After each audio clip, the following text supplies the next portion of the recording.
नारनुंद हल्के की 36 बिरादरी ने मुझे बहुत बड़ी जिम्मेदारी सौंपी है। इसे मैंने बहुत जल्दी फादर साहब चले गए थे। यहाँ परिस्थितियां उस व्यक्ति के लिए, जो व्यक्ति लोगों के बीच खड़ा रहे, जो व्यक्ति लोगों की आवाज उठाए, जो व्यक्ति लोगों के सुख दुख का साथी बन के रहे। सोचा भी जिला परिषद का चुनाव लड़ते हैं। लोग कहते हैं कि जिला परिषद एक सीढ़ी होती है विधानसभा चुनाव के लिए। निभाया तो 2019 में चुनाव लड़ा। लोगों ने कहा कि भाई जैसे इस बार आपका नंबर नहीं है।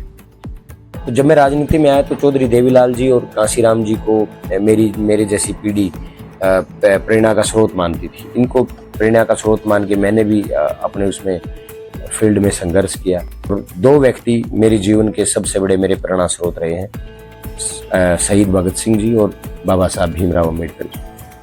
रविदास समाज ने सबसे ज्यादा लाइब्रेरियां, आप देखोगे तो 99% हमारे रविदास समाज के भाई लाइब्रेरियों को चला रहे हैं गांव में, जो फ्री ऑफ कॉस्ट। मेरा विजन, सबसे बड़ा विजन है मेरे क्षेत्र की शिक्षा। मैं प्रयास जितने मेरे से होंगे इन 5 सालों में, मैं ज्यादा से ज्यादा प्रयास करूंगा कि मैं हर गांव में, कम से कम बड़े गांव में 2 से 3, छोटे गांव में एक लाइब्रेरी का प्रबंध करवा सकूं, ताकि हमारी आने वाली पीढ़ियों को एक मंच शिक्षा के लिए मिल सके। ना किसान मजदूर के बगैर पूरा हो सकता, ना मजदूर किसान के बगैर पूरा हो सकता। तो जब तक इनकी दशा नहीं सुधरेगी, हमारा समाज या हमारा देश या हमारा प्रदेश प्रगति नहीं कर सकता। और जब तक खुल के बात नहीं होगी तो हमारी बीच की जो खाई किसी ने जो बढ़ाने का प्रयास किया था वो भी दूर नहीं होगी। एक मेरी बहनों को कॉलेज से लेकर और उनके घर तक मैं फ्री बस सुविधा उपलब्ध कराने का काम मैं और अपना प्रयास मैं शुरू कर चुका हूँ इस मामले में। कुछ मुद्दे जो हरियाणा की राजनीति में चले हुए हैं, old pension scheme, anganwadi worker हैं, मिड डे मील कर्मचारी हैं। मैं अपनी आपके माध्यम से मैं अपनी टीम के साथियों से भी प्रार्थना करता हूं कि जो लोग हमसे इस चुनाव में दूर रहे, जो हमें आशीर्वाद समर्थन नहीं दे पाए, सबसे पहले आप उनके घर जाओ, उनसे समर्थन और जोड़ी करके उनसे हाथ जोड़ के अगले चुनाव के लिए उनसे समर्थन मांगने का काम करो। 36 बिरादरी के भाइयों से सिर्फ एक ही प्रार्थना कर रहा हूँ, सबके पास नारनुंद हल्के के हर घर में मेरा फोन नंबर है। कभी किसी भी भाई को इस जस्सी पेटवाड़ की जरूरत हो, वो व्यक्ति मुझे फोन कर सकता है, मुझसे मिल सकता है, अपनी कोई अगर उनकी कोई समस्या वो मुझे बता सकता है। मैं वायदा करता हूँ उस समस्या से लड़के उन समस्याओं को दूर करने का हम सब काम करेंगे। वो चले गए विधायक के पास और विधायक ने बोल दिया अब तुमने कौन सी वोट दी थी। ऐसा तो नहीं करोगे कोई आए तो? मेरे तो सबकी आई होगी भाई, दिनेश भाई। सब ने वोट दे दिए। ना मैं कभी ये सवाल किसी से पूछूंगा कि आपने वोट नहीं दी थी, ना मैं किसी से एक सवाल पूछूंगा मैंने तो पहचाना नहीं कहां से आए हो। सबकी वोट आई होगी, सब 36 बिरादरी के भाइयों ने वोट दे दी और जिन्होंने नहीं दी उनसे भी जोड़ी करके मांगेंगे अगली बार। सभी साथियों को नमस्कार। पिछली बार हम जब जस्सी पेटवाड़ से मिले तो ये एक आम इंसान थे, कांग्रेस के प्रत्याशी थे। लेकिन अब की बार जब हम मिल रहे हैं तो ये आम इंसान ना रह के विधायक बन चुके हैं। पूरे हल्के की जिम्मेवारी इनके ऊपर है। सबसे पहले तो जस्सी भाई आपको हार्दिक शुभकामनाएं। धन्यवाद जी। मेरा पहला सवाल आपसे ये होगा कि उस जिंदगी और अब जहां पे आप खड़े हैं, इस जिंदगी में आप क्या परिवर्तन महसूस कर रहे हैं? नहीं, परिवर्तन कुछ नहीं, दिनचर्या मेरी सेम है। पहले भी लोगों से मिलना होता था, लोगों के बीच रहना होता था, उनके सुख दुख, उनके संघर्ष, उनकी जो आवाज थी वही उठानी होती थी। आज विधायक बन के भी वही काम करना है, लोगों की आवाज बढ़नी है। कुछ कंधे के ऊपर जिम्मेवारियां बड़ी हुई नजर नहीं आ रही? नहीं, बिल्कुल बड़ी है जिम्मेदारी। तो अब तक मैं केवल एक प्रत्याशी या उससे पहले एक कैंडिडेट के रूप में लोगों के बीच जाता था और एक प्रतिनिधि के रूप में। अब लोगों ने एक जिम्मेवारी दी है और 2.5 करोड़ की जनता में 90 आदमियों में से चुनना एक बहुत बड़ी, अपने लिए एक बहुत बड़ी गर्व की मेरे लिए बात है कि नारनुंद हल्के की 36 बिरादरी ने मुझे बहुत बड़ी जिम्मेदारी सौंपी है। तो जिम्मेदारी तो अपने आप में एक बहुत बड़ी ये बन जाती है कि जब आप 2.5 करोड़ लोगों में से 90 आदमियों में चुन के आते हो तो एक बहुत बड़ा आपके कंधों के ऊपर ये एक जिम्मेदारी बन जाती है, एक नैतिक दायित्व बन जाता है आपका कि भाई आपने, जो लोगों ने आपको चुना है, जिस काम के लिए लोगों ने आपको चुना है, उस काम को पूरी ईमानदारी और निष्ठा के साथ निभाना है। और 36 बिरादरी में कहीं लगे कि भाई उसके विधायक की कहीं जरूरत है, गरीब को, अमीर को, छोटे को, अगड़े को, पिछड़े को, दलित को, जहां जरूरत है वहां विधायक का मौजूद होना सबसे बड़ी बात होती है। देखिए, हरियाणा की नहीं, मैं पूरे भारत की बात करूं तो जस्सी पेटवाड़ आज एक जाना माना चेहरा बन चुका है। नारनौंद विधानसभा सीट काफी हॉट सीट हो चुकी थी और यहां से जीतने के बाद एक जिम्मेवारी भी बड़ी है। लेकिन हमारे जो दर्शक हैं वो दर्शक जानना चाहते हैं जस्सी पेटवाड़ का संघर्ष, कहां उसका एक गरीब से परिवार में जन्म हुआ और वहां से उठकर वो कैसे इस सीढ़ी तक पहुंचा है। बिल्कुल, मैं एक आम छोटे से किसान परिवार से हूँ और संघर्ष की तो बहुत लंबी कहानी है संघर्षों की। तो छोटा सा करके बता दें। जैसे मैंने बहुत जल्दी फादर साहब चले गए थे, तो खेती की उस पीरियड में जो खेती का भी काम देखा। फिर उसके बाद मैं अपने घर वालों ने सोचा कि भाई कहीं आजकल के बच्चों की गलत संगत में ना पड़ जाए, तो मुझे मामा के यहाँ पढ़ने भेज दिया। वहां से मेरे मामा जी जो हैं वो उस समय आईएनएलडी से जुड़े हुए थे। डॉक्टर अजय सिंह चौटाला जी जो थे उनके वो क्लासमेट थे। उस संघर्ष में उनसे, अजय सिंह जी से, दुष्यंत जी से, अभय सिंह जी से और चौटाला साहब से मिलना हुआ, तो राजनीतिक एक चसक मन में पैदा हुई। हालांकि हमारे परिवार का कोई ऐसा सिस्टम नहीं था कि भाई हम कोई राजनीति कर पाए, क्योंकि राजनीति तो पहले मैं सोचता था कि भाई बहुत पैसे वालों का काम है और गरीब और छोटे से परिवारों की राजनीति में कोई जगह नहीं है। बट वो संघर्ष जो जो बड़ा मन में उन चसक बड़ी, जब एक मैच्योर एज पे आए, जब मैं 2011 में आया, तो मुझे समझ आया कि भाई राजनीतिक जो परिस्थितियां मेरे यहाँ की हैं वो ये परिस्थितियां यहाँ कोई पैसे वाले के लिए नहीं, केवल पैसे वालों के लिए जगह हो राजनीति में। यहाँ परिस्थितियां उस व्यक्ति के लिए हैं जो व्यक्ति लोगों के बीच खड़ा रहे, जो व्यक्ति लोगों की आवाज उठाए, जो व्यक्ति लोगों के सुख दुख का साथी बन के रहे, लोगों को सम्मान दे। सबसे बड़ी बात यहाँ सम्मान की है। तो जब मैंने महसूस किया तो 2011 में मैं पूर्ण तौर पे मैं सक्रिय हुआ। तो लोकसभा का उपचुनाव आया हुआ था, चौधरी भजन लाल जी एक्सपायर हुए थे उस समय। तो उस उपचुनाव में मैंने पूरी सक्रिय भूमिका निभाई और मेरे गांव से पहली बार आईएनएलडी लोकसभा में जीती, जिसमें 697 वोट से हम जीते। वहां से गांव के लोगों ने पूरा प्यार दिया और हल्के के लोगों में भी थोड़ी सी यूं भाई मेरे मन में भी लगा कि भाई लोग, जो लोगों के बीच जो रहता है, लोग उसके प्रति पूर्णतः ईमानदार हैं।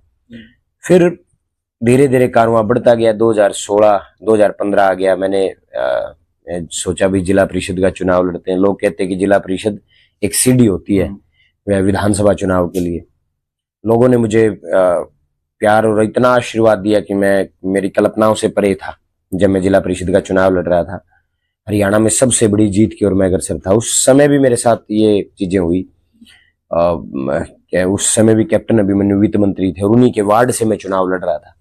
तो कैप्टन साहब वित्त मंत्री थे, धनबल का प्रयोग उन्होंने उस समय चुनाव में भी किया और पूर्णतः मतलब उन्होंने खिलाफत करने का काम किया। लेकिन लोगों का प्यार और आशीर्वाद इतना बड़ा था कि मैं जिला परिषद हरियाणा में सबसे छोटी उम्र का मैं जिला पार्षद बना। जिम्मेदारी लोगों ने तय की तो जिम्मेदारी मैंने पूर्ण तौर से निभाने का काम किया। हालांकि भारतीय जनता पार्टी की सरकार थी और उस समय मैं आईएनएलडी में था, तो ज्यादा मैं काम तो नहीं करवा पाया विकास के। लगभग 85 लाख रुपए के काम ग्रांट के तौर पे मैं 5 साल में लगा पाया। लेकिन मैंने ये तय कर लिया था कि भाई आज जो मेरे को लोगों ने जिम्मेदारी दी है, मुझे उसे पूर्ण से निभाना है, ईमानदारी से निभाना है। निभाया तो 2019 में चुनाव लड़ा। लोगों ने कहा कि भाई जैसे इस बार आपका नंबर नहीं है। पूर्णतः पूरी ईमानदारी और शांति के साथ लोगों का नतीजा स्वीकार किया। जो जिसने दिया उसका भी भला, जिसने नहीं दिया उसका भी भला करके मैंने फिर 5 साल संघर्ष किया। आज एक मेरे ख्याल से हरियाणा में सबसे गरीब परिवार से शायद मैं विधायक हूँ और ये सिर्फ 36 बिरादरी के उन लोगों की देन है जिन्होंने मेरे साथ ये सपना 5 साल देखा कि भाई कोई आम घर से, कोई गरीब घर से भी विधायक बन सकता है। तो उन लोगों के साथ, उन लोगों के सपनों में मेरे भी सपने मिल गए और जब वो सपने मिले तो हम सब ने एक बड़ा सपना देखा विधानसभा जाने का। 36 बिरादरी के लोगों का ये सपना था जो मेरे सपने के साथ साकार हुआ। बहुत सारी आप चुनाव में मौजूद थे, चीजें बहुत हुई, तो संघर्ष करके यहां तक पहुंचे। तो आज एक बात जब लोग अक्सर कहते थे, लोग अक्सर ये बात कहते थे कि मेहनत कभी जाया नहीं जाती जस्सी। मुझे भगवान पे भी भरोसा था, लोगों पे भी भरोसा था, और ये भरोसे ने जब अंतिम रूप लिया तो जिस सुबह 8-9 तारीख को मैं उठा तो ये मन में था कि भी लोग जो कहते थे, लोग जो बताते थे कि भी मेहनत कभी जाया नहीं जाती, वो चीजें साकार भी हुई और लोगों ने एक जिम्मेदारी तय की। देखिए, चुनाव जैसा आपने बताया, पिछले चुनाव में आप लड़े थे लेकिन जनता ने स्वीकार नहीं किया, और उसी जनता ने अब की बार आपको आशीर्वाद भी दे दिया। यानी कि जो जनता है और लोकतंत्र है, वो लोकतंत्र कभी किसी की मेहनत जाया नहीं जाने देता। अभी फिलहाल आप विधायक बन चुके हैं, तो अभी आपका मुख्य विजन क्या रहेगा आपके हलके को लेके विशेष तौर पे? देखिए, विजन की तो ये यहाँ जब मैं बात करूं, मेरे एरिया से संबंधित में विजन की बात करूं, यहाँ जब मैंने राजनीति शुरू की तो वैसे जब मैं राजनीतिक लोगों की बात करूं तो चौधरी देवीलाल जी और कांशीराम जी को मैंने देखा। तो ये दो एक ऐसे परिवारों से, किसान और मजदूर परिवारों से निकले, और जिन्होंने अपने एक ने किसान और एक ने मजदूर के लिए जब संघर्ष किया, तो ये देश के बहुत बड़े प्रेरणा स्रोत बन चुके थे। जिस पीढ़ी से मैं आया हूं, तो उस पीढ़ी में इन दो प्रेरणा स्रोतों को जब कोई व्यक्ति देखेगा तो एक बात महसूस करेगा कि संघर्ष कभी जाया नहीं जाता, और जो अपने लोगों के लिए जो संघर्ष करता है, लोग उसको कभी ठुकराने का काम नहीं करते। तो जब मैं राजनीति में आया तो चौधरी देवीलाल जी और कांशीराम जी को मेरे जैसी पीढ़ी प्रेरणा का स्रोत मानती थी। इनको प्रेरणा का स्रोत मान के मैंने भी अपने उसमें फील्ड में संघर्ष किया। और जहां बात आती है इस विजन की, तो दो विजन यहाँ स्पष्ट है, और दो व्यक्ति मेरे जीवन के सबसे बड़े मेरे प्रेरणा स्रोत रहे हैं, शहीद भगत सिंह जी और बाबा साहब भीमराव अम्बेडकर जी। इनका विजन क्लियर है। आप दोनों के विजन उठाइए, दोनों में एक चीज क्लियर है दोनों के विजन में। एक तो जब किसी भी समाज का युवा प्रगतिशील होगा तो वो समाज भी प्रगति करेगा। दूसरा, कहीं इनकी हर बात में आपको एक चीज मिलेगी, वो है शिक्षा, जो आज के समाज की सबसे बड़ी जरूरत है। जो समाज सबसे ज्यादा शिक्षित होगा, वो समाज सबसे ज्यादा प्रगतिशील समाज होगा। हमारे हरियाणवी में एक बात बोलते हैं दिनेश भाई कि भाई पहला सुख है निरोगी काया, और निरोगी काया भगवान की दया से जिस हरियाणा प्रदेश की भूमि पे हम सब जन्मे हैं, वहां तो हमारा जो हरियाणा तो पूरी दुनिया में पहलवानों के लिए प्रसिद्ध है। तो निरोगी काया और हमारा जो दूध दही का खाना है, उससे परमात्मा की कृपा से हमारी जो प्रकृति जो है वो निरोगी काया के लिए प्रसिद्ध भी है। दूसरा हमारा विजन आ जाता है शिक्षा का। शिक्षा के ऊपर जितना आज मैं समझता हूँ, ये मेरी जो, क्योंकि जितना मैंने 13 साल जीवन में संघर्ष जमीन के ऊपर किया है, उस जमीन के ऊपर संघर्ष में शायद में एक बात मेरी निकल के आई कि भी आज के टाइम में जितनी हमारे एससी समाज में लगा लीजिए, जितनी चमार समाज ने शिक्षा के क्षेत्र में प्रगति की है, उतनी उसके मुकाबले बहुत कम की है। और आज हमें जरूरत है उनसे शिक्षा के क्षेत्र में उनसे प्रेरणा लेने की। आज मैं जब गांव जाता हूं तो मैं एक चीज महसूस करता हूं, रविदास समाज ने सबसे ज्यादा लाइब्रेरियां, आप देखोगे तो 99% हमारे रविदास समाज के भाई लाइब्रेरियों को चला रहे हैं गांव में, जो फ्री ऑफ कॉस्ट। वैसे तो ये बिजनेस है, बड़े बड़े शहरों में आप जाओगे तो बिजनेस बना हुआ है, लेकिन इसमें वो जो फ्री ऑफ कॉस्ट, वो क्या चाहते हैं, वो ये चाहते हैं कि जो हम नहीं कर पाए या जो हम कर पा रहे हैं शिक्षा की वजह से, आने वाली पीढ़ियों के लिए एक मंच तैयार हो जाए कि गरीब के घर में पढ़ने की बहुत कम जगह है। आजकल शिक्षा का जो स्वरूप है वो ऑनलाइन शिक्षा का स्वरूप बहुत ज्यादा बन चुका है। लाइब्रेरियों में आपको वाईफाई की फ्री सुविधा मिल जाती है, और आपको एक एकांत, जो बच्चा पढ़ना चाहता है वो एकांत मिल जाता है। तो जहां तक मुझे लगता है कि भाई आज किसान और मजदूर के जो बच्चे हैं, वो पढ़ना चाहते हैं और शिक्षा के क्षेत्र में अपना नाम कमाना चाहते हैं। और वही एक मंच जो है आज बाबा साहब भीमराव अंबेडकर जी से प्रेरणा लेके हमारे रविदास समाज के भाइयों ने गांव गांव में दिया है। मेरा विजन सबसे बड़ा विजन है मेरे क्षेत्र की शिक्षा। मैं प्रयास जितने मेरे से होंगे इन 5 सालों में मैं ज्यादा से ज्यादा प्रयास करूंगा कि मैं हर गांव में कम से कम, बड़े गांव में 2 से 3, छोटे गांव में 1 लाइब्रेरी का प्रबंध करवा सकूं ताकि हमारी आने वाली पीढ़ियों को एक मंच शिक्षा के लिए मिल सके। दूसरा विजन, आप हम जिस जगह बैठे हैं वहां यहाँ 100%, 99% नहीं, 100% हमारा एरिया खेती के ऊपर निर्भर है। यहाँ किसान और मजदूर का संयम जो है, सदियों पुराना संबंध किसान और मजदूर का चला आ रहा है। उस किसान और मजदूर के तरफ हम देखें तो एक विजन बनता है तो खेती बनता है। खेती के जो, वैसे तो हमारा कृषि प्रधान देश है, हरियाणा में खेती सबसे ज्यादा, लगभग हमारे उत्तर भारत में खेती सबसे ज्यादा होती है।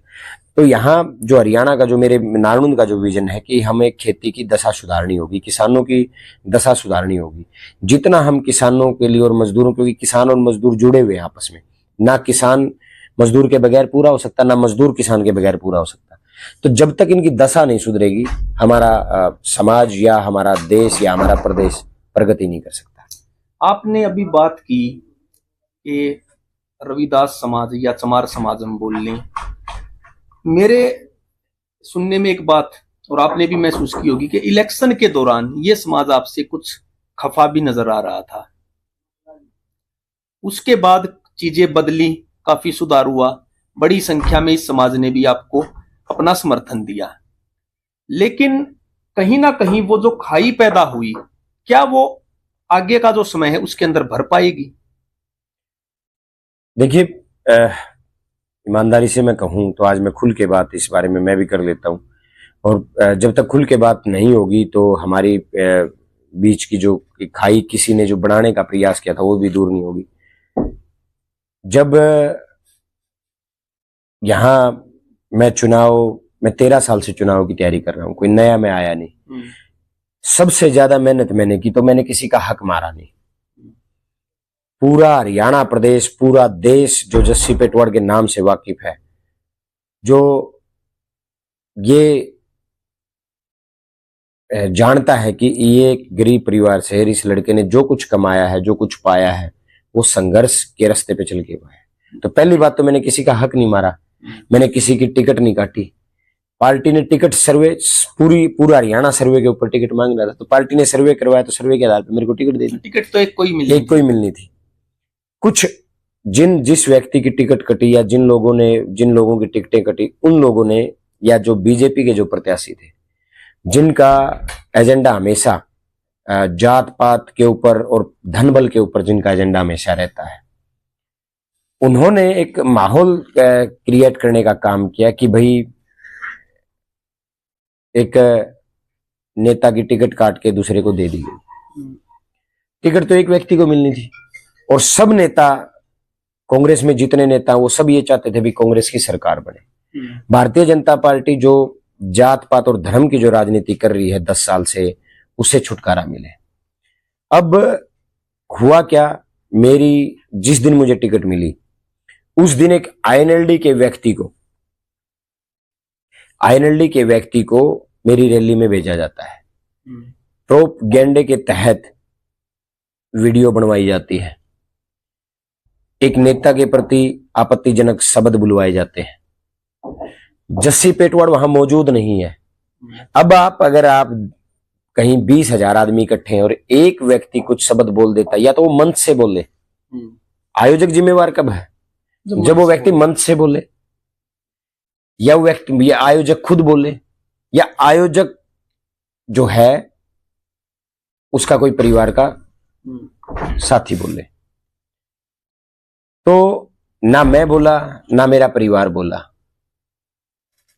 लेकिन कोई ऐसा व्यक्ति जो जिस साजिश के तहत बुलवाया गया, वो केवल वो आधार नहीं हो सकता।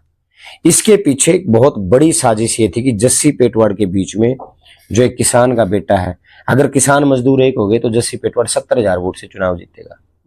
तो किसी न किसी तरीके से किसानों और मजदूरों के बीच दरार पैदा करने का काम किया जाए, उन्होंने प्लानिंग की और किसानों और मजदूरों के बीच में दरार पैदा करने की कोशिश की। लगातार ऐसे व्यक्ति जो ब्लैकमेलिंग का काम करते हैं, जो एक समाज के ऊपर धब्बा है, ऐसे व्यक्तियों को लगातार यहां प्रेस कॉन्फ्रेंसेस के माध्यम से या लोगों में जहर फैलाने के माध्यम से भेजा गया। जहर क्या फैलाया गया कि भाई जस्सी पेटवाड़ ने तो फलाने की टिकट काट दी, जस्सी पेटवाड़ ने तो ये कर दिया, अगर मैं पैराशूट से आया हूं तो मेरे खिलाफ आप जहर फैलाओ। लेकिन जब जस्सी पेटवाड़ ने सबसे ज्यादा संघर्ष किया, जब मजदूरों की बात यहां आई, आज मैं खुलेआम मैं कहता हूं, पूरे हरियाणा प्रदेश में कोई नेता इतने गरीबों को नाम लेके नहीं जानता होगा, इतने गरीबों के घर नहीं गया होगा जितना जस्सी पेटवाड़ गया। 5 साल में, मैं ज्यादा नहीं कहता, 5 साल में मैंने कम से कम 2000 से ज्यादा चाय हमारे एससी समाज के बीच बैठ के पिए हैं। आज मैं नारनूंद हल्के में कम से कम, ज्यादा मैं नहीं कहता, ईमानदारी से आपको कह रहा हूं, 3000 से ऐसे ज्यादा मेरे नौजवान भाइयों को या मेरे चाचे ताऊओं को जानता हूं। एससी समाज के बाई नेम मैं जानता हूं, घर उनका मैं जानता हूं। मैं ये घर जाके ये बता सकता हूं, ये मेरी चाची, ये मेरी। आज तक इतना मान सम्मान एससी समाज को दिया किसने? केवल चुनाव के समय एससी समाज को झुंझुना समझ रखा है। चुनाव के समय आते हैं और ये सोचते हैं भी ये तो, अब जैसे हमारे वाले प्रत्याशी बीजेपी, तो वो ये उनकी सोच ये रही भी पैसे से चुनाव लड़ेंगे, पैसा देंगे और ये बिक जाएंगे और हम खरीद लेंगे। लेकिन जस्सी पेटवाड़ वो आदमी है जिसने पूरे 5 साल एससी समाज के लगभग 2000 से ज्यादा घरों में बैठ के चाय पी, उनके दर्द को अपना दर्द माना। हर सुख दुख में नारायण हल्के में मैं शामिल हुआ, 36 बिरादरी के। और आज इस बात का मुझे फक्र है कि आज ये मेरी जो जीत है, इस जीत में बहुत बड़ा योगदान जो है वो किसान और मजदूर का है। ये मेरी जीत किसान और मजदूर की जीत है। मैं बहुत बड़ी खाई मेरे बीच में पैदा कर दी थी 5 तारीख से पहले, जो बीच में जब चुनाव आया।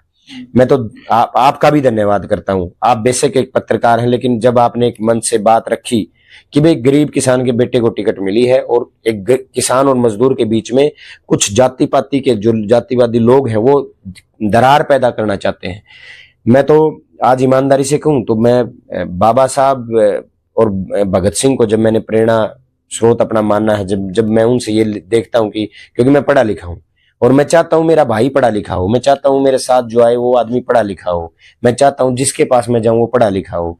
पूरा हमारा जो 36 बिरादरी का समाज है वो पढ़ा लिखा समाज होना चाहिए। तो जब बाबा साहब भीमराव अंबेडकर से प्रेरणा लेके जब गांव गांव लाइब्रेरियां चली, और उन लाइब्रेरियों में जो लगभग मैं जहां महसूस कर रहा हूं, मैं पिछले 15 साल से जो लाइब्रेरियों का चलन धीरे धीरे शुरू और आज वो एक बहुत बड़ा रूप ले चुका है।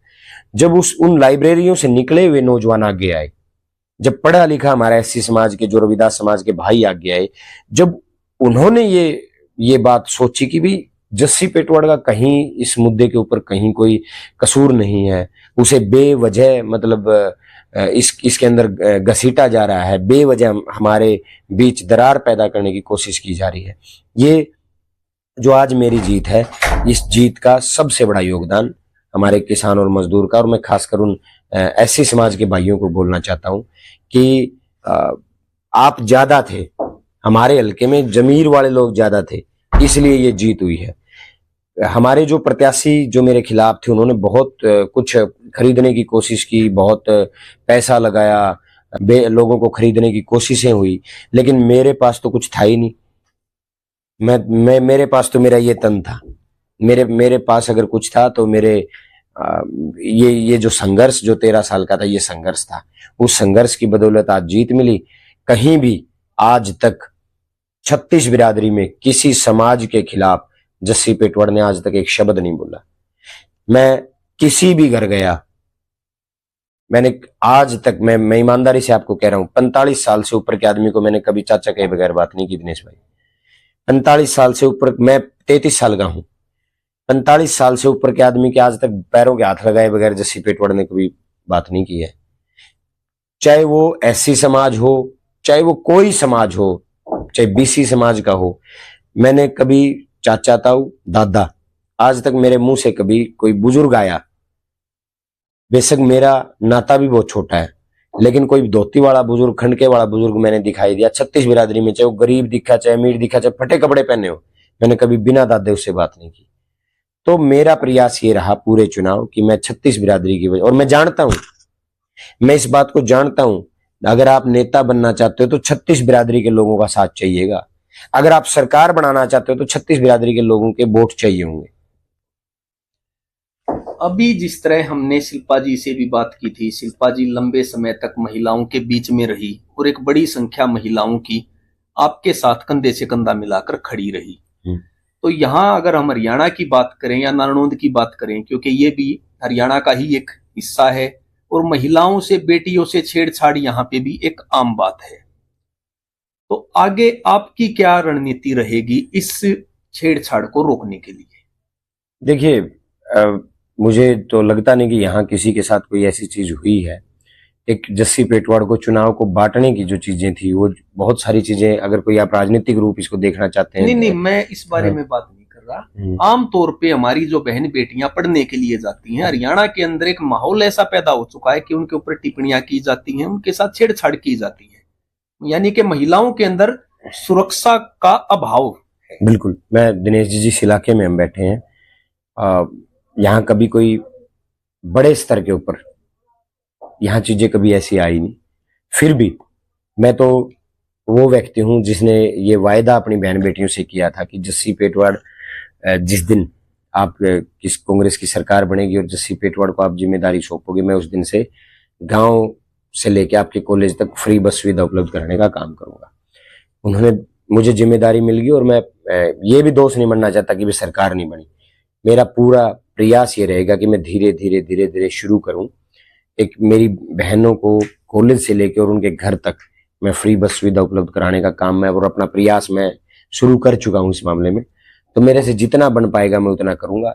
और जहां हमारे नारनौंद में एक कॉलेज है, गर्ल कॉलेज है, तो मेरा प्रयास रहेगा जो भी बहन हमारी वहां से आती है, घर, उसके घर से लेके कॉलेज तक मैं उसको एक बिल्कुल सुरक्षित तरीके से उसके कॉलेज तक पहुंचाऊं, ताकि उसका पूरा ध्यान उसकी शिक्षा के ऊपर रहे। तो अभी कुछ मुद्दे जो हरियाणा की राजनीति में चले हुए हैं, old pension scheme, anganwadi worker हैं, मिड डे मील कर्मचारी हैं, ये कई मुद्दे हरियाणा की राजनीति के अंदर थे और आपके क्षेत्र के अंदर भी ये हैं। उसमें से एक खास तौर पे एक तबका है मनरेगा मजदूरों वाला। सरकार आपकी नहीं है लेकिन विधायक आप हैं, तो वो आपसे क्या उम्मीद रखेंगे इस बारे में? मैं विधानसभा में 100% इन मुद्दों के ऊपर बातचीत करूंगा। जहां तक आप बात कर रहे हैं ओपीएस की, कांग्रेस ने तो अपने मैनिफेस्टो में ओपीएस को जगह दी और कर्मचारियों ने पूर्णतः कांग्रेस को समर्थन देने का काम भी किया। जहां आप बैलेट पेपर की बात कर लीजिए, जहां नतीजों की बात कर लीजिए, वहां कर्मचारी ओपीएस के साथ, मैं ये नहीं कहूंगा कि वो कांग्रेस के साथ, कर्मचारी ओपीएस के साथ खड़ा नजर आया और वो उनका अधिकार भी है। और कांग्रेस ने अपने मैनिफेस्टो में जगह देके कर्मचारियों को सम्मान देने का काम भी किया। अब भारतीय जनता पार्टी की सरकार है, जहां भारतीय जनता पार्टी की सरकार है वहां मैं ये कर्मचारियों को, मनरेगा मजदूरों को और इन सब को मैं ये भरोसा दिला सकता हूं जहां कि भाई मैं विधानसभा में जब भी बोलूंगा तो आपके लिए बोलूंगा। जहां मिड डे मील की बात आती है, मैं हर स्कूल, मेरे इलाके में जितने स्कूल पढ़ते हैं, मैं हर स्कूल में जाऊंगा, खाने की क्वालिटी चेक करूंगा, क्योंकि वहां खा कौन रहा है, मेरे भाई, छोटे भाई, मेरे बच्चे, मेरे बेटे, भाई खा रहे हैं। मैं जाऊंगा और उसको चेक करने का काम करूंगा। तो मिड डे मील जो है एक बहुत बड़ी चीज जो कांग्रेस लेके आई, मनरेगा कांग्रेस लेके आई, ये जो चीजें हैं ये सुचारू रूप से चलती रही। ये मेरी एक नैतिक जिम्मेदारी है और मैं इसको अपने फर्ज को पूरा निभाऊंगा। ये एक नैतिक जिम्मेदारी है और मैं इसको अपने फर्ज को पूरा निभाऊंगा। तो हम ये मान सकते हैं कि मुख्य रूप से फोकस आपका रहेगा शिक्षा और स्वास्थ्य पे, लेकिन जितने भी मुद्दे हैं समाज के, उन सब के ऊपर आने वाले 5 साल के अंदर आप आवाज उठाएंगे और उन्हें पूरा करवाने का प्रयत्न करेंगे। बिल्कुल। देखिए, शिक्षा, स्वास्थ्य और रोजगार, तीनों चीजें जुड़ी हुई है। निरोगी काया, पढ़ा लिखा साथी और उसको रोजगार मिले, मेरे एजेंडे में ही है। क्योंकि मैं एक युवा हूं और युवा होने के नाते मेरी जिम्मेदारी मेरे भाइयों के प्रति, युवाओं के प्रति ज्यादा ये बनती है कि मैं युवाओं की आवाज सबसे ज्यादा उठाने का काम करूं। तो स्वास्थ्य, शिक्षा और रोजगार, ये 3 चीजों के ऊपर मेरा फोकस रहेगा। उसके बाद जितनी मेरी जिम्मेदारियां, विकास की जिम्मेदारियां हैं मेरी, जहां लोगों को परेशानियां आ रही हैं, चाहे गांव के विकास में परेशानी की बात हो, चाहे गंदे पानी की निकासी की बात हो, पीने के पानी की बात हो, जहां जैसे मैं कल किसानों के लिए मंडियों में गया तो मैंने मंडियों में देखा वहां पानी की व्यवस्था कम है, वहां बिजली की व्यवस्था कम है। किसान जहां नारनुंद रेस्ट हाउस बना किसानों के लिए है, लेकिन वहां रुक कोई और रहा है, तो वहां की बात है। चाहे खरीद में दिक्कतें जो आ रही, उन दिक्कतों को दूर करने की बात है। चाहे अधिकारी, कई बार अधिकारी क्या करते हैं कि ठीक है हो जाएगा हो जाएगा, और ये धीमी स्पीड काम की रखते हैं। उस धीमी स्पीड का असर किसके ऊपर आता है? हमारे समाज के ऊपर आता है।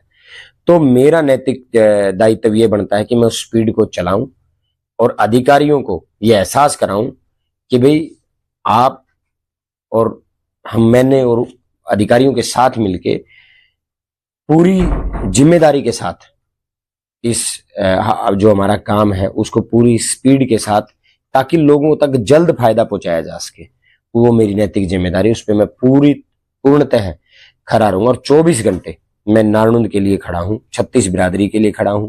मैं अपनी पूरी जिम्मेदारी निभाऊंगा। नारनुंद हल्के का मैं एक प्रत्याशी था, आज मैं एक विधायक हूं। 1,64,000 वोट पोल हुए हैं नारनुंद में।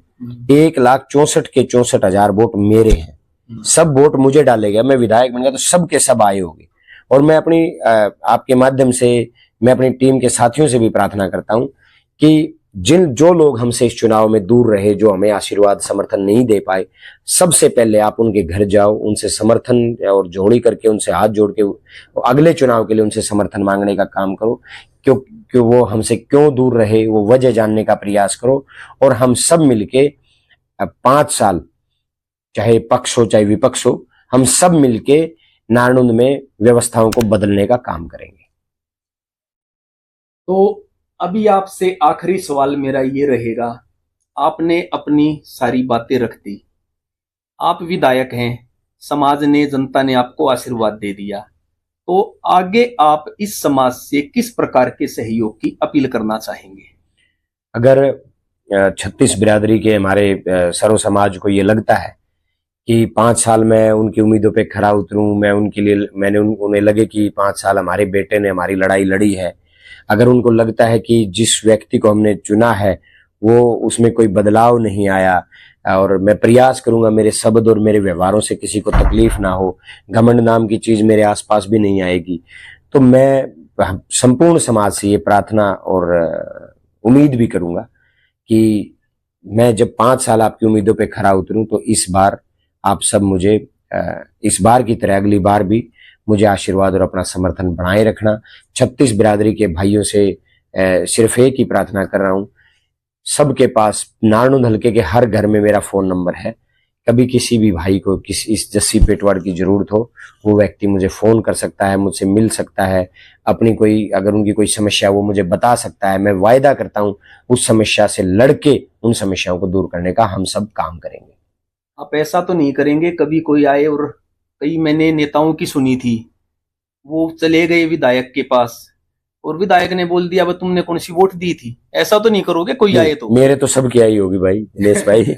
सब ने वोट दे दिए ना। मैं कभी ये सवाल किसी से पूछूंगा कि आपने वोट नहीं दी थी, ना मैं किसी से ये सवाल पूछूंगा मैंने तो पहचाना नहीं कहां से आए हो। सबकी वोट आई होगी, सब 36 बिरादरी के भाइयों ने वोट दे दी, और जिन्होंने नहीं दी उनसे भी जोड़ी करके मांगेंगे अगली बार। तो साथियों, ये थे नारनौंद विधानसभा के विधायक भाई जस्सी पेटवाड़। अगर आपका भाई से कोई सवाल है तो आप कमेंट के माध्यम से आप पूछ सकते हैं, आपकी बात भाई के पास जरूर पहुंचाई जाएगी। कोई आपका सुझाव है वो भी आप दे सकते हैं। तो वीडियो को ज्यादा से ज्यादा लाइक करें, शेयर करें। मिलते हैं आप